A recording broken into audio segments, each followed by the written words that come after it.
Magandang tanghali mga bro.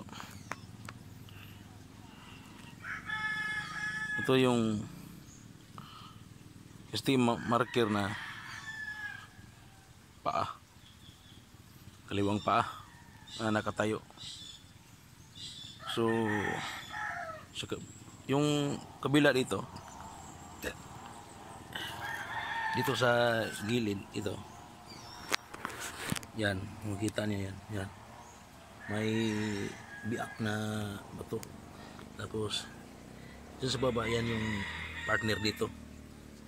So anong nangyari dyan, kung makita niyo yung butas na yan,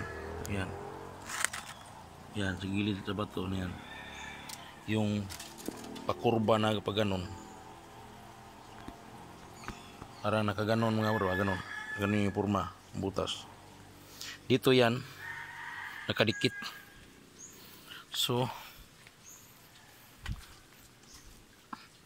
itong paang bato na to, may nakadikit na kamay nakaganon, ganyan yung purma.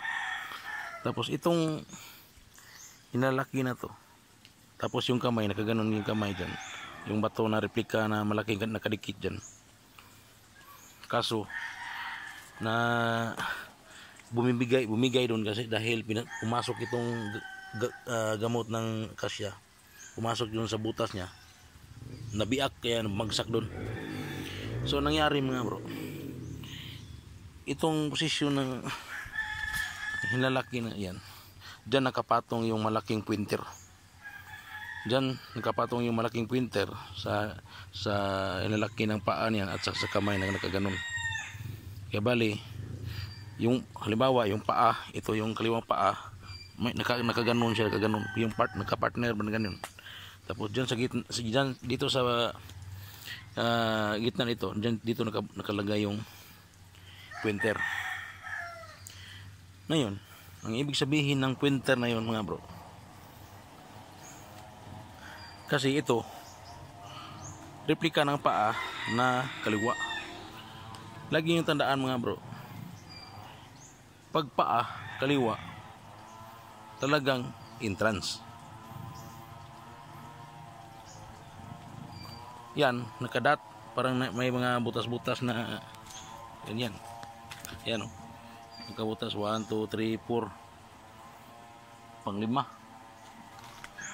Tapos ito yung hinalaki. Ngayon, ang hinaharapan ng yung pointer dito sa kabila, ayan, dyan nakaharap yung isang pointer. Tapos may tabas, ayan o, nakatabas. So galing dyan may pointer dito. Akit tayo, ito may butas dyan, no? Tapos ito sinidyang kinakat, tapos ito din sa gilid sinidyang cut, tapos ito nagakat. Susukatin natin to 3, 4, 5 mula dito 5 feet dyan, tinatama. So dito sa 5 feet,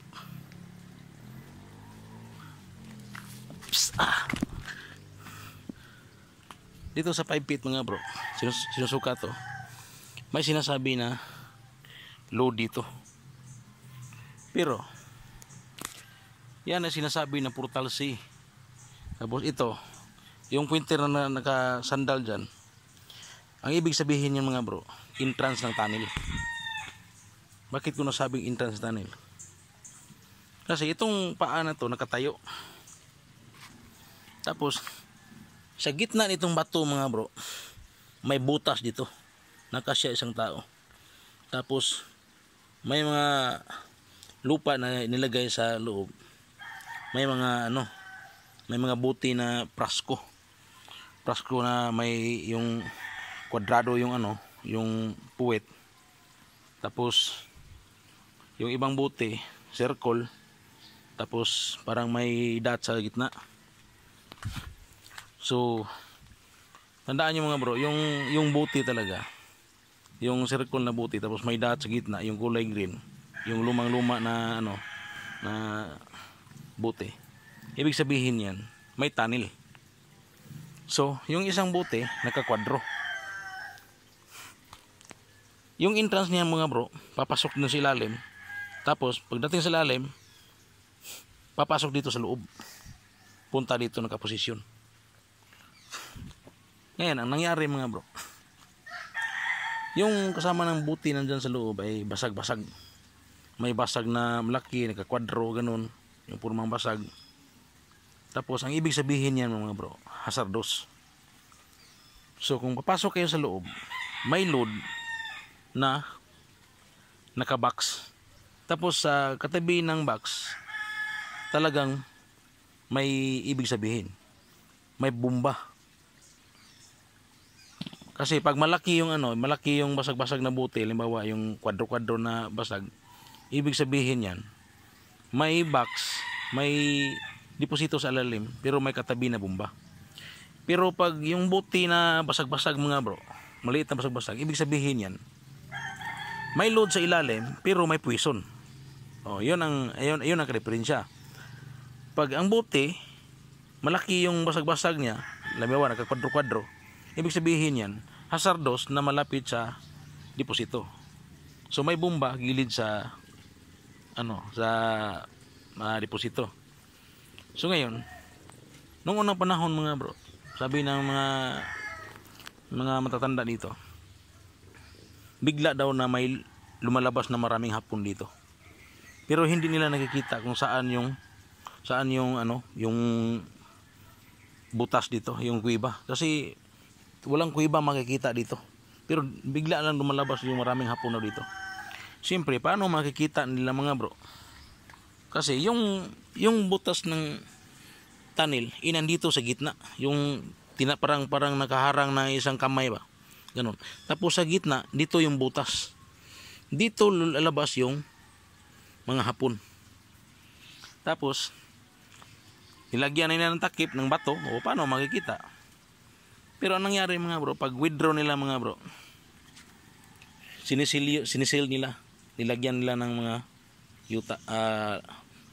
lupa, tapos papasok sa ilalim. So ang sitwasyon dyan, may replika dyan mga bro, na gano'n, na may kulit na papasok sa ilalim. So nakareplika din yan. So yan ang palatandaan nila, na dito yung entrance nila.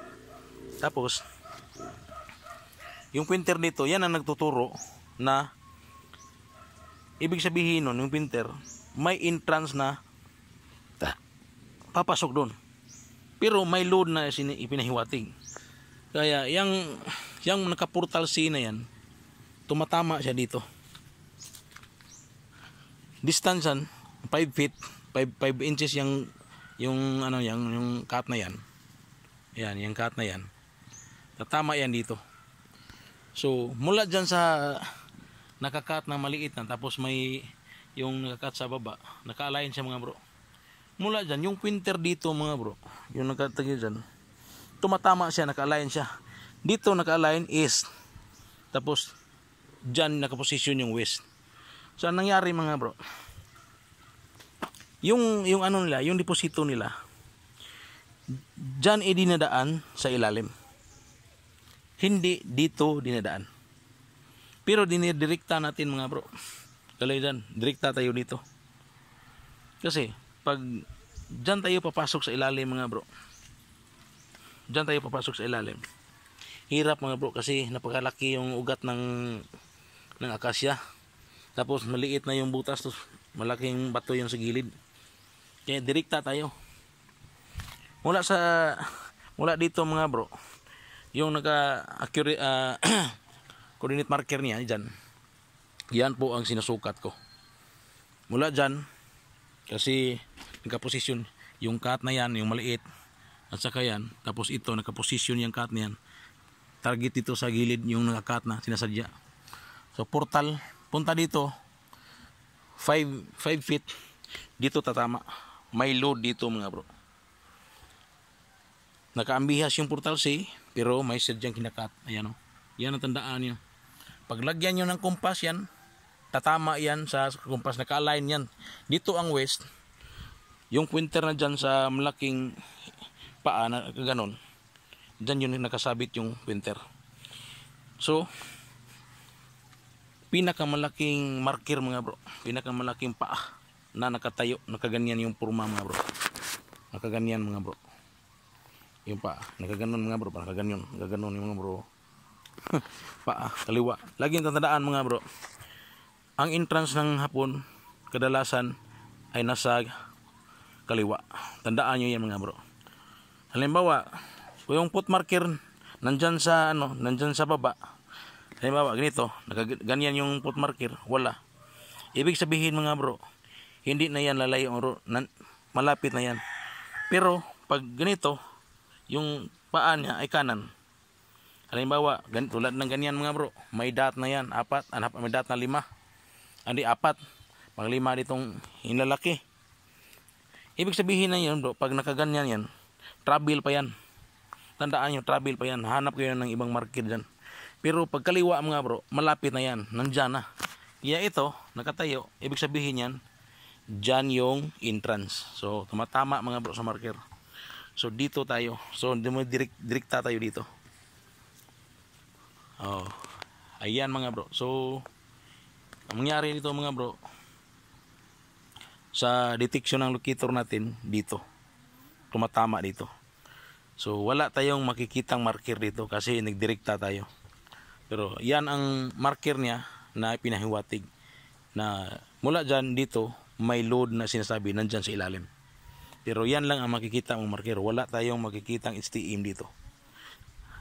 Dahil ang load ay ipinasok sa ilalim. Ang marker natin na makikita ay yan lang. Yung paa na nakatayo. Tapos nakasandal yung kamay ng nakaganon yung purma. Yung kanang kamay nakaganon. Ibig sabihin, tinatakpan ng ganyan mga bro. Ibig sabihin, may entrance na tinatakpan. So, tukma mga bro. So, ayan lang muna mga bro. Tapos, patuloy namin itong paghukay dito. So, tandaan nyo natin sanabi ko mga bro. Bihira na tayo makakita ng ganitong sitwasyon. Pero, may na-encounter na ako bro. Mga kamay na nakaganon din bro. Kamay talaga yung nakaganon purma mga bro. Nakaganon. Ibig sabihin yan, load.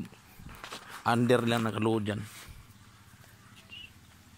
So ito, kaliwang paa. So entrance mga bro, papasok dito.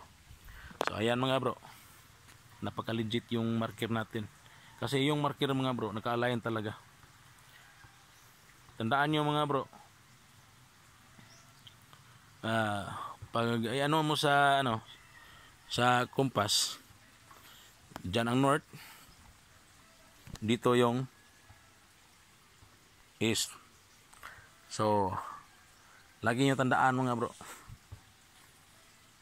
entrance ng tunnel, kaliwang kamay. O, ayan lang mga bro, napaka-legit na marker. Bihira lang kayo makakita ng ganito. Entrance ng tunnel, dahil may pointer, may coordinate marker na portal, tapos may butas ang kurlak dyan, tapos nag-aukit, at saka may mga buti na kwadradong buti, mga basag-basag na buti na nakakwadro, at saka may circle na buti luma. Ibig sabihin tunnel, may load, katabi may bomba, dahil may detection dito nga bomba dito mga bro. Pero hindi natin pakialaman dyan, dito tayo. So ayan na mga bro, update kayo sa sunod. Dahil ito na yung hinahanap namin na entrance.